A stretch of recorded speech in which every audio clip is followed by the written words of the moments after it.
बात करते हैं उड़ीसा की उस खबर की जिसने सबको सन्न करके रख दिया। नेपाली जो मूल की लड़की थी उसकी मौत हो गई, उसको लेकर तमाम सवाल हुए, खासकर सवाल खड़े हुए यूनिवर्सिटी पर, सवाल खड़े हुए सिस्टम पर और सवाल खड़े हुए सरकार पर। इस मुद्दे पर बात करने के लिए न्यूज़ रूम से हमारे साथ हमारे सारे सहयोगी जुड़े हुए हैं, उनसे बात करते हैं। दीपिका, हमने इस पर वीडियो पहले भी बनाई थी जी। सीधा सीधा गलती किसकी? प्रशासन, कॉलेज की। कॉलेज ने सुनी नहीं लड़की की, कॉलेज ने स्टूडेंट्स की नहीं सुनी। चलिए वो हटा दीजिए, बच्चों के साथ मारपीट क्यों करी, इसका तो कोई जवाब होगा ना। अगर आप कॉलेज के स्टूडेंट्स के साथ है तो बच्चों के साथ मारपीट क्यों करी, ये सबसे बड़ा सवाल है। मुझे तो इसका आंसर चाहिए, जो बच्चों को भगाया गया उन्हें क्यों भगाया गया, उनके साथ सही कह रही है मारपीट क्यों दीपिका की कि गई। मारपीट क्यों की गई?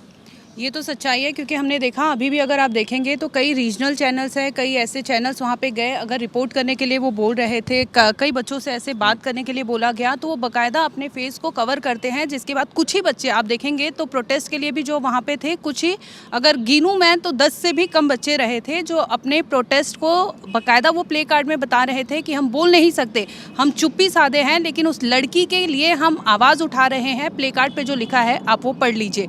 तो ये अपने आप में बहुत बड़ा सवाल उठता है कि बच्चों को चुप कराया जा रहा है, प्रशासन हो चाहे पुलिस हो। अगर पुलिस सही है, जांच सही कर रही है, तो बच्चों का मुंह क्यों चुप कराया जा रहा है, बच्चों को क्यों नहीं बोलने दिया जा रहा है, ये बड़ा सवाल उठता है, मुझे लगता है ऐसा। ये कहना कि जीडीपी नेपाल की जितनी है उससे ज़्यादा तो हम फ्री पढ़ाते हैं 40,000। बदतमीजी है, ये तो पूरी तरह से बदतमीजी है। क्योंकि देखिए, और ये कॉलेज के टीचर्स कर रहे थे, जिन टीचर्स को ऐसा होता है कि स्टूडेंट्स में भेदभाव नहीं होना चाहिए, स्टूडेंट्स आपके लिए सब। आपने एडमिशन क्यों दिया ऐसे, अगर तो आपको इतनी तकलीफ थी तो? और आप होते कौन हो यार, पैसे दे के पढ़ रहे हो बच्चे, आप होते कौन हो? आप भी अपनी सैलरी ले रहे हो। अगर आपको किसी ने कह दिया कि आपकी जितनी सैलरी है उससे ज़्यादा तो मैं अपने नौकर पे खर्चा करता हूँ, तो आपको कैसा लगेगा?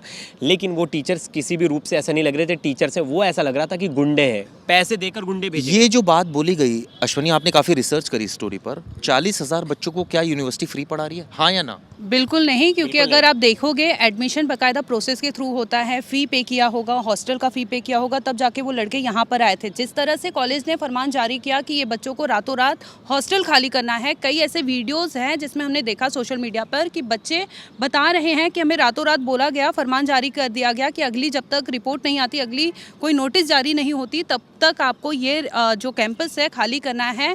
अनटिल एंड अनलेस उनके पास ना टिकट था, ना इन्होंने बस सिर्फ ये किया था कि जो कॉलेज है यूनिवर्सिटी से बस कर दिया था कटक रेलवे स्टेशन के लिए, ना उनके पास पैसे थे। कई बच्चे ऐसे थे जो बोल रहे थे कि हम उधार लिए, लोन लिए, तब जाके 40,000 का टिकट हमने बुक किया। तो ऐसे में आप सोच सकते हैं कि उन पर क्या बीती होगी। एक तरफ वो अपने न्याय सारे की लड़ाई बच्चे कर रहे थे। सारे बच्चे दीपिका वापस आ गए या नहीं, कुछ नहीं, चले गए, क्या सर, क्या इसमें तो बहुत बड़ा मुद्दा बन गया है बच्चों के करियर को लेकर, क्योंकि चुनिंदा बच्चे ऐसे, टोटल 1000 नेपाली छात्र हैं उस कॉलेज में, जिसमें से कुछ थोड़े बहुत ही बच्चे वापस आए, लेकिन जो ज़्यादा आबादी है वो अभी तक वापस नहीं आई है। उनमें ये डर है fact कि आना- हमारे साथ ये फिर से हो सकता है। ये फैक्ट आना, टीचर का बोलना कि 40,000 बच्चों को फ्री पढ़ाया जा रहा है। बहुत- टोटल कितने बच्चे हैं यूनिवर्सिटी में, क्या वाकई 40,000 को फ्री पढ़ाया जा रहा है? ये आंसर देना चाहूँगा, क्योंकि देखिए 1000 जो स्टूडेंट्स हैं वो नेपाली स्टूडेंट्स हैं, और जो फॉरेन स्टूडेंट्स हैं 90% जो फॉरेन स्टूडेंट्स हैं उसमें से 90% नेपाली स्टूडेंट्स हैं इनके पास। मतलब समझ लीजिए, हर अगर किसी कोई पाकिस्तान के, अफगानिस्तान के, अगर पाकिस्तान, अफगानिस्तान और अलग अलग जगह से अगर स्टूडेंट्स आ रहे हैं तो उसमें से जो मेजरली स्टूडेंट है, जो 90% स्टूडेंट्स हैं वो नेपाल के स्टूडेंट्स थे। उसमें से 1000 के लगभग जो स्टूडेंट डाटा है, और जो वहाँ के स्टूडेंट यूनियन के जो लीडर्स हैं उन्होंने बताया कि 1000 से ज़्यादा स्टूडेंट्स उस कॉलेज में पढ़ रहे हैं। अभी मैं बताऊँगा आपको, 2 दिन पहले 15 स्टूडेंट्स जो इस कॉलेज के थे वो नेपाल गए। नेपाल में वहाँ के अथॉरिटीज़ से ये मिले, उन्होंने कहा कि हम नहीं जाना चाहते। वो जो फाउंडर है, फाउंडर ने माफ़ी मांगी, उन्होंने कहा कि मैं आपसे माफ़ी मांगता हूँ, आप वापस आ जाइए, मैं जिम्मेदारी लेता हूँ कि आपको कुछ नहीं होगा। उन्होंने एक स्कॉलरशिप तक की घोषणा कर दी। लेकिन बच्चों की यही नाराजगी है, जब हमें पीटा जा रहा था आप 5 दिन गायब थे, आपने 4 दिन तक कोई एक्शन ही नहीं लिया अपने टीचर्स के खिलाफ। अपने यहाँ पर एक सवाल उठता है, जैसे आपने देखा होगा कि भारत में इस तरह से कीट यूनिवर्सिटी में जो चीज़ें हुई, लिपापोती की गई, उसके बाद बच्चों को फरमान जारी किया कि आप नेपाल जाए। तो ऐसे में सवाल ये भी उठता है कि कुछ ऐसे बच्चे होते हैं जो अमेरिका है, चाहे कहीं और भी बाहर के कंट्रीज़ में इंडियन जाते हैं, अगर उनके साथ ऐसा कुछ होता तो आपको कैसा लगता?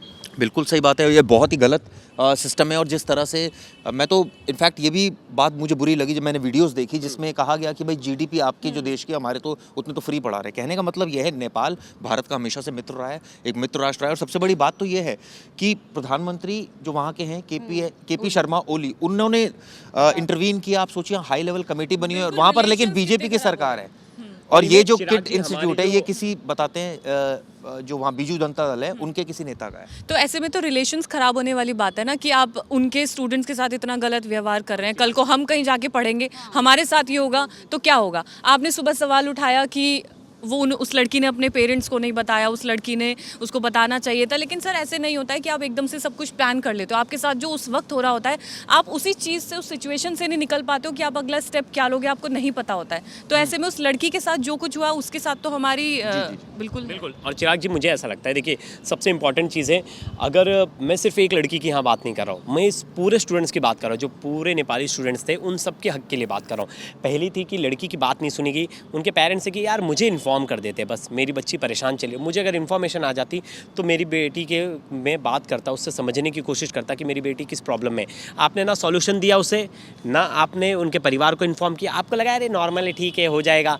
बच्चों पे ध्यान नहीं दे रहे हो आप, क्योंकि आपके पास तो ऐसा है कि हमारे पास छुपाने की कोशिश कर रहे हैं ना, वो कॉलेज से छुपाने की कोशिश कर रहा है। 20 से 30 स्टूडेंट्स ऐसे थे जिनके बारे में अभी तक पता ही नहीं कि उनके साथ हुआ क्या।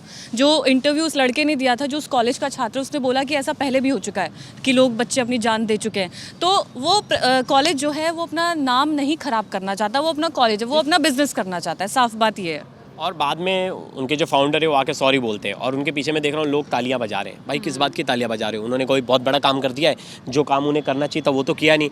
जांच कमेटी जो बैठे, जो एडिशनल सेक्रेटरीट जो बैठे, फैक्ट फाइंडिंग टीम, मुझे तो लगता है उसमें इनका नाम भी आना चाहिए कि ये 4 दिन तक चुप क्यों बैठे थे। अगर इनके कॉलेज में सबसे बड़ा सवाल, अश्वनी एक्शन होगा? क्योंकि बीजू जनता दल का पहले राज था उड़ीसा पर, समानता आई थिंक उनके जो मालिक हैं, समंता, एक्शन होगा उन पर लगता है? ये जांच का विषय है सर, क्योंकि जिस तरह जांच से का तो clear cut है, जांच का जिस क्या तरह से, विषय हाँ वो तो सही बात है, क्योंकि एविडेंस है तभी वहाँ पे गिरफ्तारी हुई है। और पावर की बात करें तो आप भी जानते हैं और दर्शक भी मुझे लगता है बखूबी जानते हैं कि केस में क्या कुछ हो सकता है। आशंका जो है आप जता रहे हैं, हो सकता है उसी दिशा में इसकी जाँच भी आगे हो। लेकिन देखना ये होगा कि जिस तरह से पुलिस ने हाल ही में एक बयान जारी किया जिसमें उन्होंने कहा कि हम पूरी तरह से वहाँ पर एक्टिव है, और जो बच्चे एलिगेशंस लगा रहे थे कि पुलिस वहाँ यूनिवर्सिटी में मौजूद थी, तो साफ तौर पे पुलिस ने इनकार किया। कहा कि 2 महिला स्टाफ को भेजा गया था, वो भी जो गर्ल्स हॉस्टल में जो चीज़ें वहाँ पर हुई थी, प्रोटेस्ट हो रहा था, उसे कंट्रोल करने के लिए।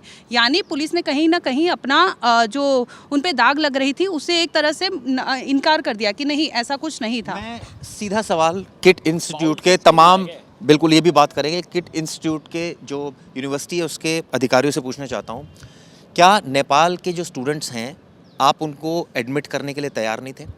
आपने उनको एडमिशन दिया, क्या वो फीस पे नहीं कर रहे थे? क्या वो टैलेंटेड नहीं है? क्या वो पढ़ने में इतने वीक हैं? आप क्लियर कट इसका जवाब दीजिए। क्या वो न्यूसेंस क्रिएट करते हैं आपकी यूनिवर्सिटी में? क्या वो इस तरह की परिस्थिति क्रिएट करते हैं जिससे आपकी बदनामी हो रही है आपकी यूनिवर्सिटी की? ये सारे सवाल तो पूछे जाने चाहिए। क्यों आपने जो बच्चे वहाँ प्रोटेस्ट कर रहे थे उन पर लाठीचार्ज कराया, उनके साथ मारपीट की, मैन हैंडलिंग हुई? ये तो सारे सवाल बनते ही हैं। बिल्कुल बनते हैं, और उन्होंने ऐसा कुछ नहीं किया। वो उनका जायज़ था। उनका कोई साथी, उनकी ऐसी अनकंडीशनल, मतलब बोलते हैं कि ऐसी मौत हुई जिसके बारे में कुछ पता नहीं, अभी तक पोस्टमार्टम रिपोर्ट आई नहीं है। बहुत सारे स्टूडेंट्स तो ये भी आरोप लगा रहे थे सोशल मीडिया में कि ये मौत है, मर्डर है, तरह तरह के सवाल थे। हमने कहा कि पोस्टमार्टम रिपोर्ट का वेट करना चाहिए, जब तक पोस्टमार्टम रिपोर्ट नहीं आती तब तक। वो अपनी बात रख रहे थे। उनका कहना था कि उसी कॉलेज में पोस्टमार्टम क्यों हुआ, उसी का पार्ट था किम्स। क्या गलत बोल रहे थे? बिल्कुल सही बोल रहे थे, मेरा तो मानना है उनका सही बोल रहे हैं। जब हमने कोलकाता केस भी देखा कि यही तो प्रॉब्लम थी, जिस कॉलेज में ये सब कुछ हुआ है उसी कॉलेज में पोस्टमार्टम क्यों कराया गया।